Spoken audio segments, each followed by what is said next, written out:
Ciao a tutti ragazzi, eccomi qua, sono Megaticker, qua davanti a me. Finalmente, in realtà il tempo passa veramente velocemente. Mi sembrava ieri di aver fatto l'unboxing del controller DualSense Camouflage, in realtà da ieri in sconto, anzi vi lascio già subito il link in descrizione, perché come vi dicevo è scesa a 60 euro, correte a prenderlo. Ma oggi, come vedete, è arrivato già il limited edition di God of War del nostro amato DualSense. Ovviamente non potevo esimermi da portarvelo qui in unboxing e quindi bando alle ciance. Vediamo un attimo la scatola, che nelle forme ricorda, anzi è identica alle solite scatole della Sony, ma riporta i due personaggini, padre e figlio, ai lati, una porzione scura nel lato basso della scatola, la scritta God of War e nulla più. Io ho già tolto il sigillo in maniera molto accorta per non rovinare la scatola, ma vi assicuro come sempre che questo è un unbox vergine che faccio con voi. Usciranno quindi dalle mie parole i primi sentimenti che proverò nel vedere questo controller e capirete, ormai conoscendomi, se mi piace oppure no. La scatola è sempre la stessa, libricino di istruzione, mai che decidessero di mettere un cavo di alimentazione, ma d'altronde costano solo 75 euro. Mannaggia un pochettino alla Sony. E adesso ragazzi andiamo a tirarlo fuori.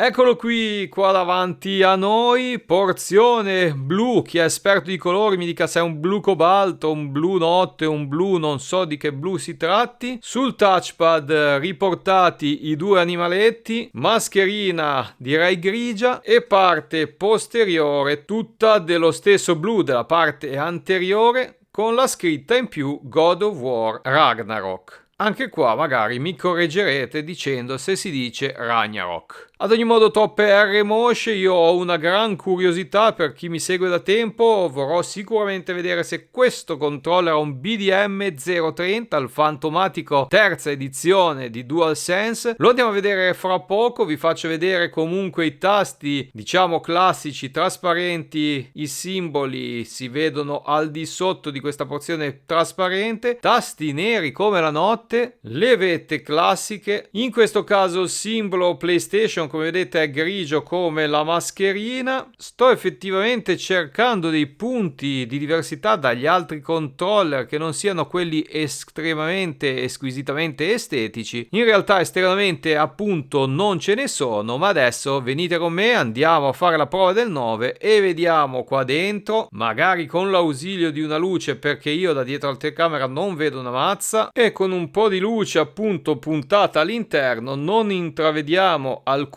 molletta, e quindi anche in questo caso stiamo parlando di un BDM 020. A questo punto ragazzi mi sorge il dubbio che il BDM 030 non sia in realtà non un semplice DualSense, ma possa essere ad esempio l'evoluzione del DualSense Edge, anche perché questo dovrebbe essere uno dei nuovissimi prodotti DualSense in casa Sony, e quindi non saprei proprio quale altro modello aspettarmi per questa nuova versione BDM 030. Ebbene ragazzi, diciamo che questi unboxing sono molto veloci, a parte farvi vedere i nuovi controller in tutta la loro bellezza, non saprei che altro fare. Abbiamo visto insieme che si tratta comunque di un controller di seconda generazione, quindi chi vorrà montarci, ma non so se qualcuno su questo controller che è una limited edition vorrà farlo. Ad ogni modo, se qualcuno vorrà montarci un kit Extreme Rate si potrà orientare su quelli attualmente presenti sul mercato. Quindi ragazzi, se vi è piaciuto il controller lasciatemelo giù scritto in descrizione. A me sembra molto carino, sinceramente non mi fa urlare al miracolo. Ad esempio il camouflage mi piaceva di più di questo. Se invece vi è piaciuto il video lasciate un like, iscrivetevi al canale, noi ci vediamo alla prossima, quindi accendete la campanella. Qua è Megaticker, un salutone e ciao!